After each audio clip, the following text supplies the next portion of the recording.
Halo, selamat pagi anak-anak ibu kelas 8. Salam sehat.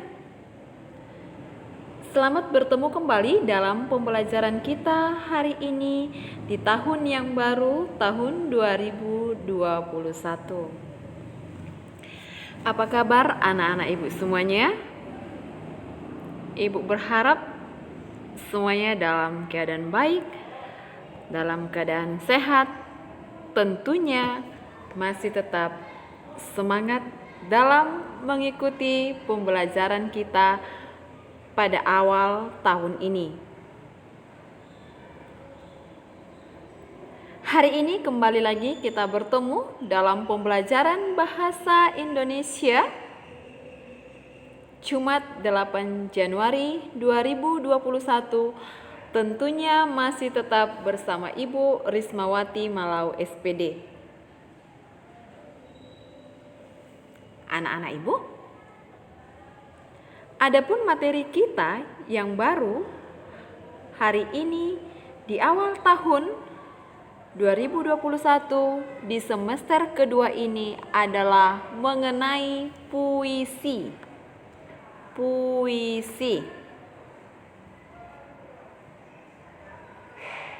Nah,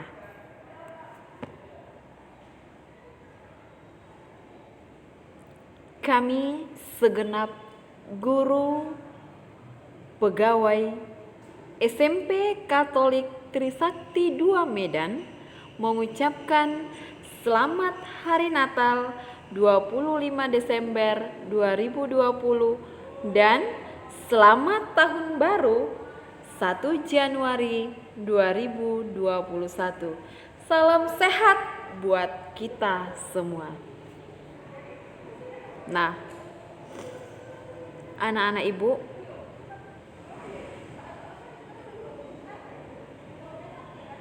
banyak hal, banyak cerita yang kita alami bersama di tahun 2020, terutama dalam pembelajaran daring. Banyak suka, duka yang kita alami bersama. Namun, Ibu tetap berharap di tahun 2021 ini, walaupun masih tetap dalam situasi ataupun keadaan kita yang sekarang yang masih tetap harus pembelajaran daring, Ibu berharap anak-anak Ibu semangatnya tetap bergelora.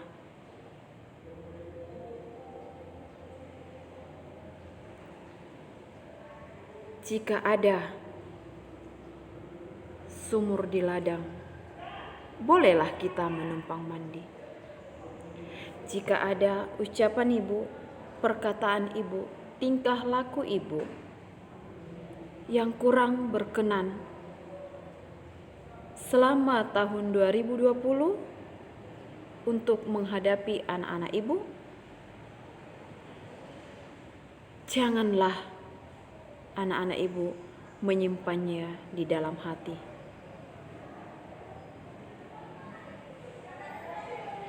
Tak ada gading yang tak retak, tak ada manusia yang tidak punya kekurangan kesalahan. Tetapi mari di awal tahun ini, di semester kedua ini, di tahun yang baru ini, kita saling memaafkan untuk bisa memperbaikinya ke depan. Tetap semangat belajar anak-anak ibu. Baik, anak-anak ibu, kita lanjutkan kembali. Nah, adapun KD kita pada hari ini adalah KD 37. KD 37 yaitu mengidentifikasi unsur-unsur pembangun teks puisi yang dibaca dan didengar. Sekali lagi, KD kita pada pagi hari ini adalah mengidentifikasi unsur-unsur pembangun teks puisi yang dibaca dan didengar. Nah, Sedangkan tujuan pembelajaran kita pada pagi hari ini adalah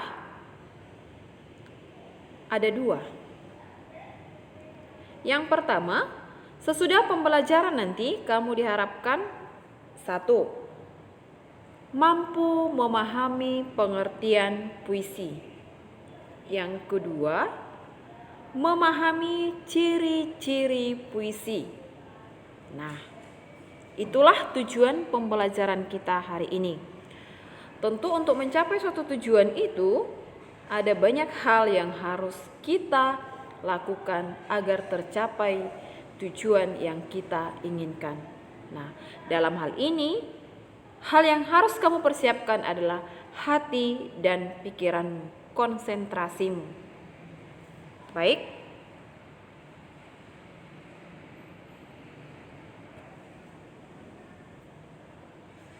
Namun, agar kita selalu diberkati Tuhan untuk melakukan aktivitas kita, untuk melanjutkan pembelajaran kita, ada baiknya kita menyerahkan segala kehidupan kita kepada Sang Pencipta lewat doa kita pada pagi hari ini. Ambil sikap yang tenang, ambil sikap yang hening. Kita tandai diri kita dengan tanda kemenangan Kristus dalam nama Bapa dan Putra dan Roh Kudus. Amin. Salam Maria, penuh rahmat, Tuhan sertamu. Terpujilah engkau di antara wanita, dan terpujilah buah tubuhmu Yesus. Santa Maria Bunda Allah, doakanlah kami yang berdosa ini, sekarang dan di waktu kami mati. Santo Yohanes Don Bosco, doakanlah kami. Amin. Dalam nama Bapa dan Putra dan Roh Kudus. Amin. Nah, di awal tadi sudah Ibu katakan bahwa materi kita hari ini adalah mengenai puisi. Nah, anak-anak Ibu,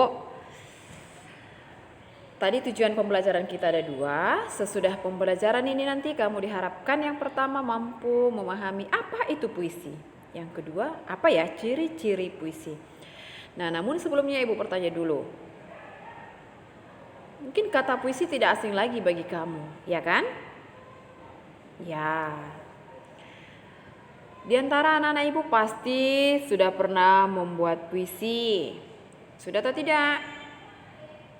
Iya, bagus. Ya, sudah. Ya, bahkan mungkin ketika Hari Ibu yang kemarin ya, banyak yang membuat puisi untuk Ibu. Ya kan? Nah, tetapi yang menjadi permasalahannya ya, banyak yang membuat puisi pada Hari Ibu yang kemarin, tetapi tidak mengamalkannya dalam kehidupan sehari-hari untuk ibunya. Tapi Ibu yakin anak-anak Ibu di semuanya kelas 8 ini tidak ada yang seperti itu. Nah, atau bahkan baru saja kita melalui Natal dan juga Tahun Baru. Pasti kamu ada di antara kamu yang mengirimkan puisi sama temannya, sahabatnya, keluarganya, orang tuanya, saudara-saudaranya, seperti itu. Ungkapan perasaannya diungkapkannya lewat puisinya, ya kan? Nah, baik. Jadi, kata puisi ini sebenarnya tidak asing lagi bagi kamu. Nah, tapi kira-kira apa ya itu puisi? Nah, puisi itu sendiri adalah bentuk karya sastra yang mengungkapkan, sekali lagi, puisi adalah bentuk karya sastra. Bentuk karya sastra yang mengungkapkan pikiran dan perasaan penyair secara imajinatif. Sekali lagi, puisi adalah bentuk karya sastra yang mengungkapkan pikiran dan perasaan penyair, ya, mengungkapkan pikiran dan perasaan. Jadi Seperti yang aku katakan tadi, kita bisa mengungkapkan apa yang sedang kita rasakan, apa yang sedang kita pikirkan lewat puisi secara imajinasi, daya hayal. Jadi ketika pembelajaran tatap muka, ketika anak-anak ibu lihat ada yang menghayal di dalam kelas, ya mungkin dia sedang berimajinasi kali ya. Ya, membayangkan sesuatu hal, lalu nanti itu dituangkannya ke dalam puisi.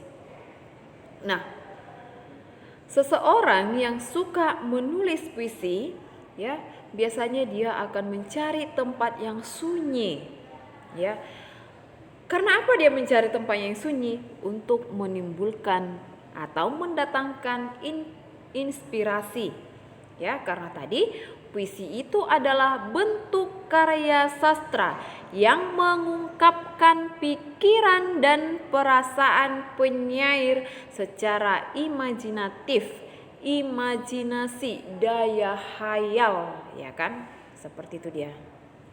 Nah, puisi disusun dengan kekuatan bahasa, dengan kelengkapan struktur fisik dan struktur batin. Jadi nanti ada dibagi dua, ada struktur fisik dan ada struktur batin. Jadi puisi itu strukturnya itu dibagi dua nantinya. Ada yang struktur fisiknya, apa saja itu nanti akan kita bahas lebih dalam lagi pada pertemuan berikutnya, dan juga ada struktur batin. Ya. Puisi juga dianggap sebagai rangkaian kata-kata yang menggambarkan perasaan penulisnya, ya, rangkaian kata-kata. Jadi intinya di sini anak-anak ibu bahwa puisi itu merupakan bentuk karya sastra yang mengungkapkan pikiran dan perasaan seorang penyair, ya, berdasarkan daya hayal atau imajinasi atau imajinatif. Tentu dalam hal ini bahasa yang kita gunakan di dalam puisi berbeda dengan bahasa yang kita gunakan dalam cerpen ataupun bahasa yang kita gunakan untuk teks berita, berbeda, ya. Bahasa yang kita gunakan dalam teks puisi tentu berbeda dengan bahasa yang kita gunakan dalam teks berita, teks eksplanasi, teks eksposisi, ya kan? Nah, itu dia. Jadi kamu bisa menuangkan segala unek-unekmu, segala perasaanmu. Mungkin anak-anak ibu, ya, sudah banyak unek-unek perasaan, ungkapan perasaanmu, pikiranmu yang akan kamu ungkapkan, ya, terutama dalam hal daring yang hampir setahun kita lalui di tahun 2022. Itu bisa semuanya kamu tuangkan di dalam puisi, ya, kamu ungkapkan di dalam puisi. Nah, ketika kamu jatuh cinta terhadap seseorang, ya, kamu tidak berani mengungkapkannya secara langsung, ya bisa kamu ungkapkan lewat puisi. Nah, jatuh cinta terhadap seseorang jangan langsung diambil negatif. Ya, misalnya jatuh cinta terhadap ibumu, ya kan? Bukan harus ibu ini pacaran. Jangan dulu, nanti, ya kan? Saat ini aja pacar kamu sudah ada 11. Untuk masing-masing siswa sudah ada pacarnya 11, ya kan? Ya atau tidak? Ya. Ada yang namanya si bahasa Indonesia, ada yang namanya si PPKN, ada matematika, ada bahasa Inggris, ada seni budaya, ada Mandarin, ada agama, ada IPA, ada IPS, ya kan? Ada PJOK, ya. Udah 11, ya. Nah, jadi itulah kamu buat dulu pacarmu, ya kan? Nah, jadi puisi itu merupakan ungkapan, ya, pikiran dan perasaan dari seorang penyair, ya, yang diungkapkannya secara imajinatif atau daya hayal. Nah, lalu kita masuk ke ciri-ciri puisi. Nah, seperti apa ciri-ciri puisi? Yang pertama itu ada penulisan puisi dituangkan dalam bentuk bait, ya, bait, ya kan? Makanya puisi itu bisa terdiri dari beberapa bait, ya. Tetapi dalam hal ini puisi nanti tidak terikat terhadap jumlah baris di dalam satu bait, ya. Berbeda dengan pantun, berbeda dengan talibun, gurindam, atau yang kita sebutlah puisi lama, ya kan? Nah, penulisan puisi dituangkan dalam bentuk bait yang terdiri dari baris-baris, bukan bentuk paragraf, ya. Nah, puisi itu walaupun itu ungkapan perasaanmu tadi, pikiranmu tadi, ya, kamu tuangkan dalam bentuk bait yang terdiri dari baris-baris, bukan bentuk paragraf. Kalau itu kamu buat bentuk paragraf, ya itu sudah cerita, sudah bisa kita katakan itu cerpen. Walaupun sebenarnya yang kamu tuangkan di dalam cerpen itu sama dengan yang kamu tuangkan di dalam puisi, tapi bentuk penulisannya berbeda. Kalau itu cerpen, itu kamu buat berbentuk paragraf, sementara kalau itu puisi, kamu buat berbentuk bait yang terdiri dari baris-baris.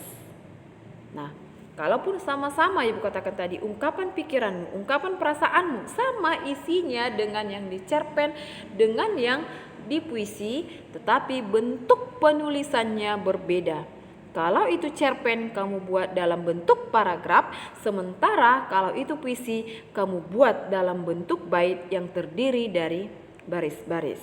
Itu dia. Nah,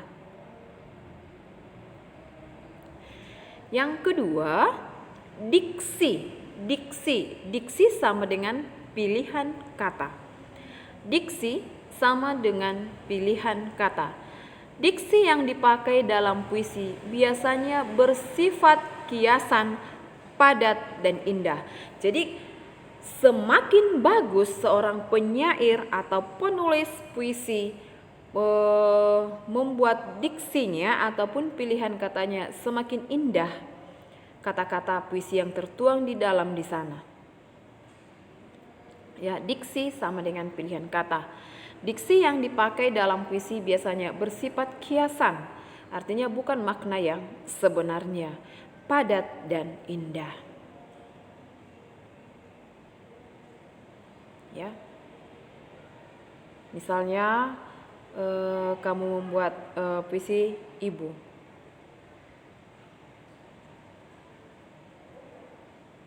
Ibu.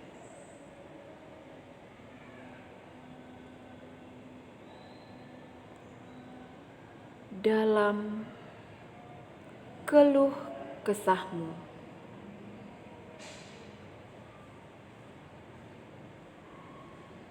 dengan keringat yang bercucuran membasahi sekujur tubuhmu, engkau selalu menyapaku dengan senyuman. Darahmu yang mengalir, yang membasahi bumi pertiwi ketika melahirkanku, engkau tak pernah menghiraukannya. Ibu, ketika engkau mendengar suara tangis mungilku, engkau tersenyum. Kau usap pipiku dengan kasih sayangmu. Ibu,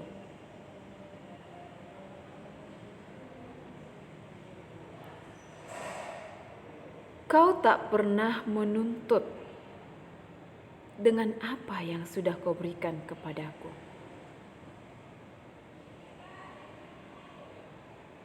Tulangmu kini yang sudah mulai rapuh,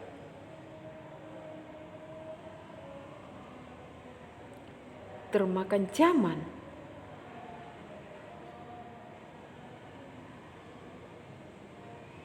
engkau masih bisa berdiri kokoh untuk menopangku. Ibu, terima kasih buat semua pengorbananmu. Aku mencintaimu. Nah, sekian cuplikan puisi yang ibu buat. Masih bisa kamu lanjutkan, bahkan masih bisa kamu buat yang lebih bagus dari situ nantinya. Nah, dalam cuplikan puisi yang ibu buat, ya, di sana ibu menggunakan beberapa diksi, pilihan kata, ya. Darahmu yang mengalir membasahi bumi pertiwi. Nah, memang ketika seorang ibu melahirkan anak, ya, banyak darah yang dikeluarkan, tetapi tidak sampai membasahi bumi pertiwi, ya. Sebanyak apa darah ibumu yang keluar? Bahkan tidak membasahi lantai rumah sakit itu pun tidak bisa dibasahinya semua. Tetapi ibu membuat di situ, ya, darahmu mengalir membasahi bumi pertiwi. Nah, dengan kata-kata ibu tadi sudah bisa kamu bayangkan, aduh, begitu banyak darah mamaku yang keluar, darah ibuku yang keluar ketika mau melahirkan aku. Bahkan tadi di situ ibu buat, tulangmu yang sudah mulai rapuh termakan zaman, engkau masih bisa berdiri kokoh untuk menopangku. Nah, itu kan pilihan kata, kiasan yang ibu buat di situ, ya. Kalau sudah rapuh tulang-tulang ibu ini, ya jelas ibu tidak bisa lagi di sini duduk untuk mengajarkan kamu. Tetapi, nah, begitulah pengorbanan seorang ibu terhadap anak, ya. Itu menggambarkan pengorbanan seorang ibu terhadap anak. Jadi diksi ataupun pilihan kata yang dipakai dalam puisi biasanya bersifat kiasan, padat dan indah. Baik. Nah, yang ketiga, penggunaan majas sangat dominan dalam bahasa puisi. Majas, ya. Di dalam puisi juga kita banyak menggunakan majas, ya. Misalnya salah satunya majas personifikasi, ya kan?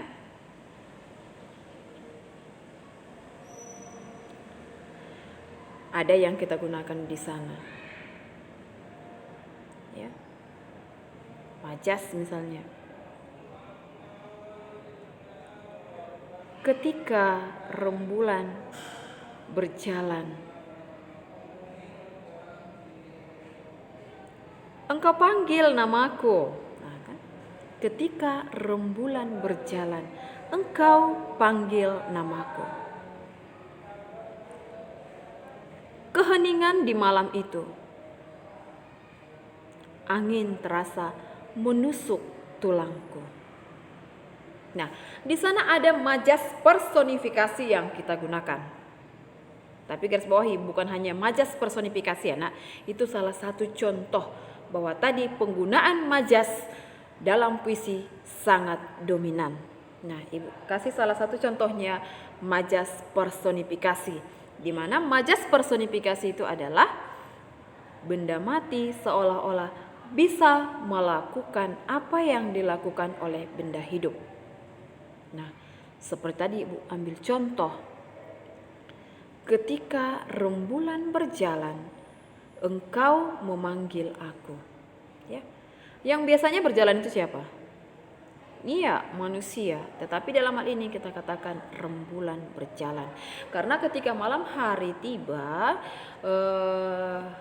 rembulan itu muncul, ya. Ketika kita melihat dari bumi, seolah-olah bulan itu berjalan. Ya, dalam pelajaran IPS pasti kamu bahas lebih dalam lagi, ya. Nah, angin menusuk tulangku, ya. Bisakah angin itu menusuk tulang? Iya, yang biasa menusuk itu kan manusia, ya kan. Tetapi digambarkan di situ menusuk, ya. Di sana menggunakan majas, seperti kalau sudah dikatakan sampai menusuk tulang, sudah sangat dingin lah itu, ya. Nah, itu dia penggunaan majas sangat dominan dalam bahasa puisi. Majas banyak digunakan di dalam puisi. Salah satu contoh tadi yang buat adalah majas personifikasi. Nah, yang berikutnya, pemilihan diksi ataupun pilihan kata tadi yang di awal sudah Ibu katakan, yang digunakan mempertimbangkan adanya rima dan persajakan. Adanya rima dan persajakan ini nanti kita masuk ke unsur-unsur puisi. Seperti yang katakan tadi, ada dua unsurnya, ada unsur batin dan ada unsur fisik. Yang mana saja nanti itu unsur batin atau kemanakah rima dan persajakan itu masuk, apakah ke unsur batin atau ke unsur fisik, nanti pada pertemuan berikutnya akan kita bahas. Jadi pemilihan diksi ataupun pilihan kata tadi yang digunakan mempertimbangkan adanya rima dan persajakan. Baik, yang berikutnya, di dalam puisi ini ciri yang berikutnya ya, yang keempat, di dalam puisi setting, ya kan? Setting, alur, tokoh tidak begitu ditonjolkan dalam pengungkapan. Ya. Sekali lagi, ciri yang keempat, dalam puisi setting, ya, ini menyangkut tempat, waktu, ya. Alur, tokoh tidak begitu ditonjolkan di dalam pengungkapan. Baik. Yang berikutnya,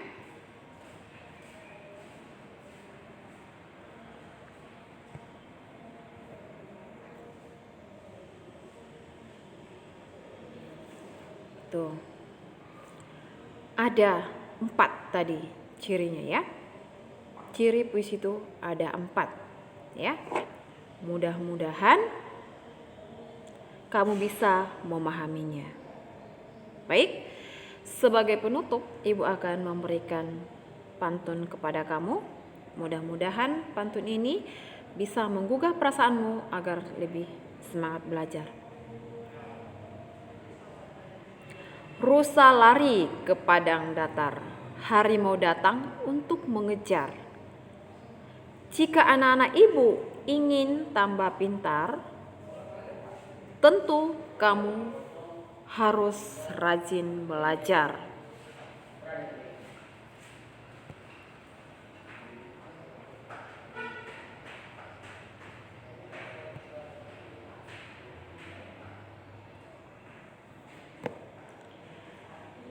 Pergi ke sungai memancing ikan, memasang umpan agar terkena. Jika anak-anak ibu ingin berwawasan, maka rajinlah membaca.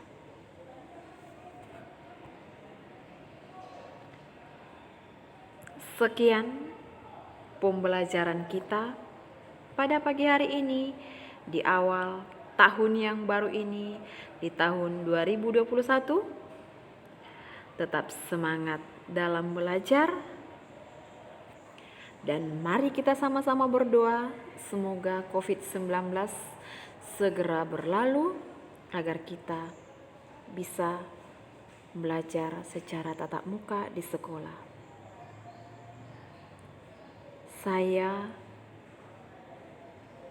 Bapak Ibu gurumu yang lain, sangat merindukan anak-anak kami. Terima kasih buat perhatianmu. Salam sehat.